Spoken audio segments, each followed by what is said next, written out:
At first glance, the 1961 Plymouth Valiant might seem like a weird little car, awkward and out of place among the flashy muscle machines of the 1960s.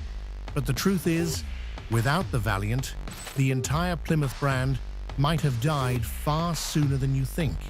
It wasn't a sports car, it wasn't glamorous, it wasn't sexy, but it became a silent savior, carrying the survival hopes of an entire brand on its small shoulders. And here's the twist.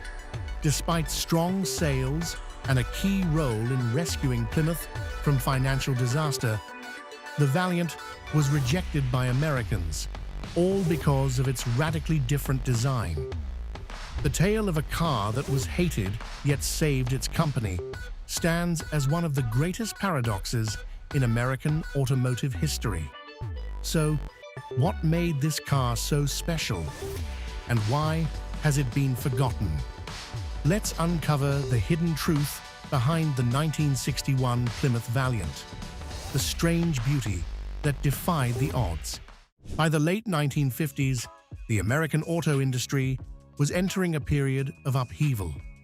The dominance of large land yachts was being challenged by a rising wave of compact cars, smaller, more fuel-efficient, and better suited to increasingly crowded city streets. Chevrolet had the Corvair, Ford had the Falcon, and the Rambler American was suddenly a surprise hit. Meanwhile, Plymouth, a Chrysler sub-brand, was struggling. Its cars were becoming forgettable, seen as watered-down versions of Dodge or DeSoto models. By 1959, Chrysler's leadership realized they needed an all-new model, not just to compete in the compact segment, but to resuscitate Plymouth's fading identity. The Falcon Fighter project was born. But instead of just building another cheap little car, Chrysler aimed to create something bold. Practical, yes, but with a personality. At first glance, the Plymouth Valiant could stop people in their tracks, for better or worse. It had a pointed nose, frog-eye headlights spaced far apart, wildly curving body lines, and a wraparound rear window that looked like it belonged on a spaceship. This wasn't the work of some timid design team. It came from Virgil Exner, Chrysler's legendary design chief, known for bold creations like the Imperial and Chrysler 300.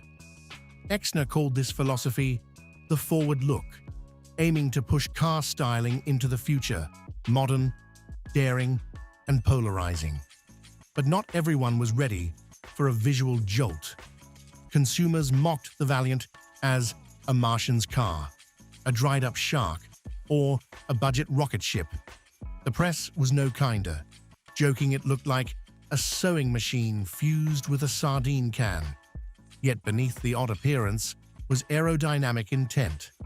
The sharp front and rounded surfaces reduced drag, something rarely considered in compact cars of the time. The Valiant wasn't traditionally beautiful, but it was bold, distinctive, and impossible to ignore. In a market drowning in blandness, this was one way to make buyers look twice. But don't let its small size fool you into thinking the Valiant was just a cheap car. Right from the chassis, it showed Chrysler's serious engineering intentions. Instead of the traditional body-on-frame layout used in most larger cars, Chrysler went with a unibody design, a fully integrated frame and body. This made the Valiant lighter, more rigid, and better suited for city driving. The front suspension used torsion bars, which delivered a stable, smooth ride while maintaining a firm, planted feel.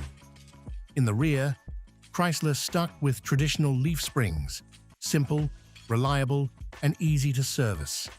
This combo gave the Valiant a ride that was comfortable without being mushy, ideal for drivers seeking a dependable compact for everyday use. Another big plus was its tight turning radius, which allowed the Valiant to maneuver effortlessly through narrow city streets and tight parking spots, something full-size cars of the era struggled with. Beyond the chassis, Chrysler also equipped the Valiant with several thoughtful features rarely seen in compact cars at the time. A standard heater, an optional push-button gear selector mounted on the dash, and sound-deadening materials that kept the cabin quiet. Altogether, these features proved one thing: the Valiant wasn't a cheap car. It was a well-priced car packed with real value. But what truly elevated the Valiant, beyond the engineering and clever packaging, was the engine hidden beneath its modest hood. One of the toughest, smartest power plants Chrysler ever built. It was thanks to this engine that the Valiant became more than just a practical little car.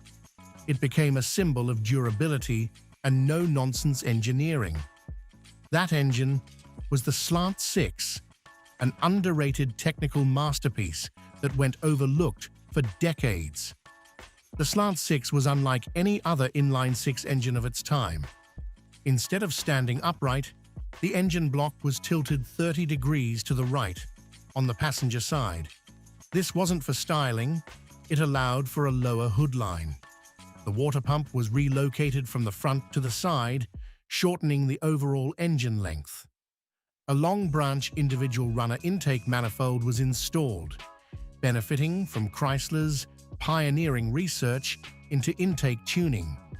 The result was an inline-six that delivered both higher power output and better fuel economy than many comparable economy six-cylinder engines of the era. The 1961 Valiant offered two displacements, 170 and 225 cubic inches. The 225th version became especially well regarded for its strong low-end torque, perfect for city driving and climbing hills with ease. But what made the Slant 6 truly legendary wasn't just its performance, it was its incredible reliability.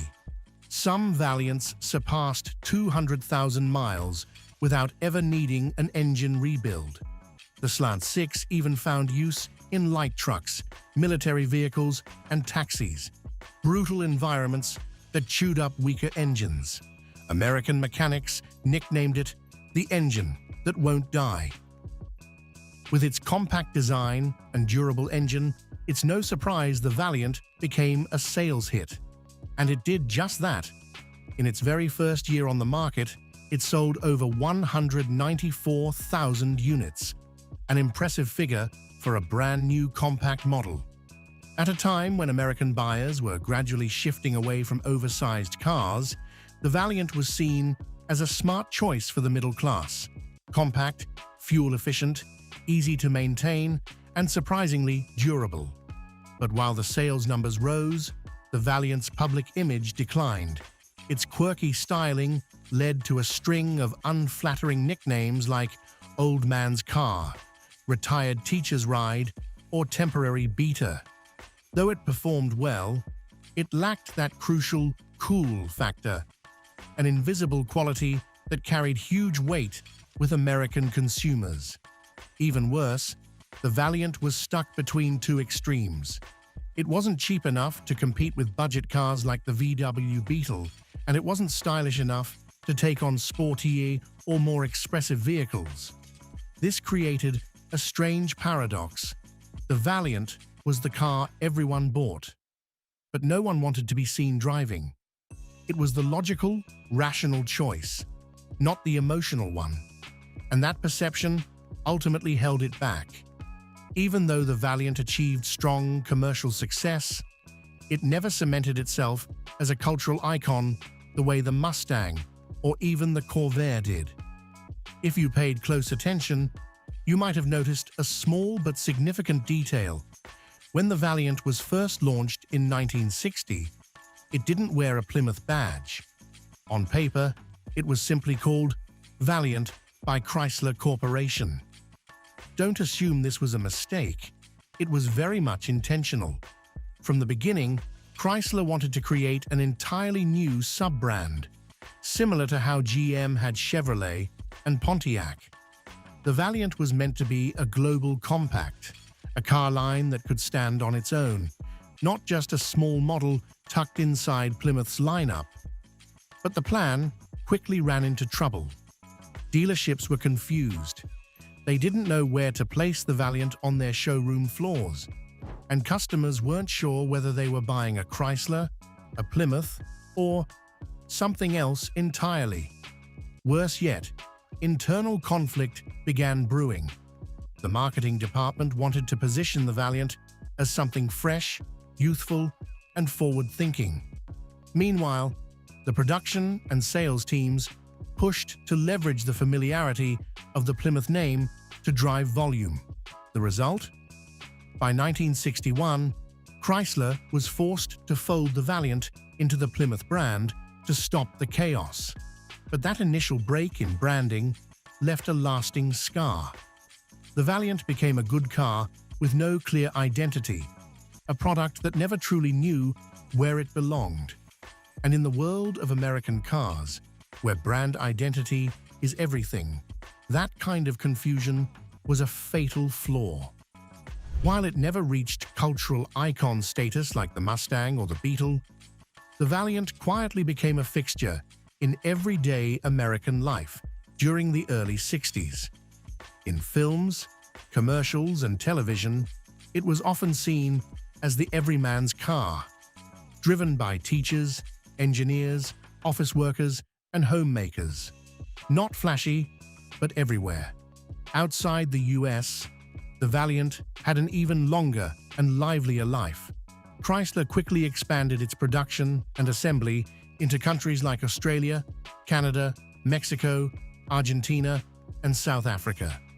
In Australia, Chrysler Australia developed the Valiant into its own distinct vehicle line, with unique variants like station wagons, utes, high-performance sedans, and especially the Valiant Charger, a beloved domestic muscle car icon. The Valiant earned respect abroad for its solid chassis, durable engine, easy repairability, and ability to handle rough road conditions, from the Australian outback to Latin American cities. For many people in remote regions, the Valiant wasn't just a car, it was a lifeline. It may not have been a star in America, but elsewhere, the Valiant truly shined. For years, the Plymouth Valiant was dismissed as too ordinary to be considered a memorable classic. But as time passed, the way enthusiasts and experts view it has started to shift. What made the Valiant stand out wasn't speed or looks. It was the honesty in its purpose, a compact car built to be reliable, easy to use, and tailored to the needs of post-war American families. While other brands tried to shrink big cars into smaller ones, the Valiant took a different approach, with its own design logic, its own platform, and a different mindset. It was also one of the earliest building blocks of the American compact car segment, paving the way for models like the Dodge Dart, Chevy Nova, and Ford Maverick that followed. Today, the Valiant is remembered with a kind of quiet respect, not because it was cool, but because it delivered exactly what it promised, decade after decade. Young collectors are drawn to it for its accessibility, while older enthusiasts see it as a symbol of integrity. Back when cars were built to serve people, not just impress them. The Valiant may have never been a star, but that's exactly why time hasn't forgotten it. The Plymouth Valiant isn't a car that makes jaws drop at first glance. It wasn't flashy, and it wasn't fast. But in that simplicity, it represented a different kind of American car. Quiet, durable, and dependable. The Valiant didn't change history, but it helped keep history moving. It was never on magazine covers, yet it quietly carried millions through decades of change. If you've ever doubted that an ordinary car could do something extraordinary, this is your proof. What do you think of this humble little car? Does it deserve more recognition in American automotive history? Drop a comment below. And if you enjoyed the journey, don't forget to like, share, and subscribe for more stories of cars time tried to forget.